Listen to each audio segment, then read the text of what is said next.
அடுத்ததாக இந்த மலையக கல்வி அபிவிருத்தி மன்றம் ஒரு கிரிக்கெட் போட்டியை நடத்துகின்றது. அந்த கிரிக்கெட் போட்டி தொடர்பாக செய்தி இன்றைய பத்திரிகையில் இடம் பிடித்திருக்கிறது. பார்க்க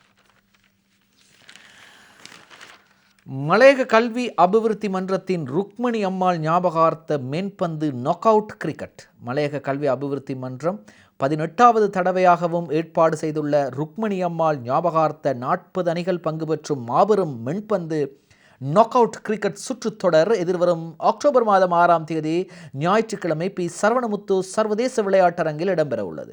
மன்றத்தின் அங்கத்துவம் பெற்ற மலையக இளைஞர்களை சர்வதேச விளையாட்டரங்கு ஒன்றில் ஒன்றிணைத்து ஆட வைக்கும் உன்னத நோக்கில் மலையக கல்வி அபிவிருத்தி மன்றம் வருடாந்தோறும் இந்த தொடரை நடத்தி வருவதாக மன்றத்தின் விளையாட்டுத்துறை பொறுப்பாளர் எஸ் விஜயகுமார் மற்றும் ஊடக இணைப்பாளர் கிருஷ்ணகுமார் ஆகியோர் தெரிவித்திருக்கிறார்கள். எனவே இந்த போட்டி கிரிக்கெட் போட்டி சிறப்பாக நடைபெற எமது வாழ்த்துக்கள்.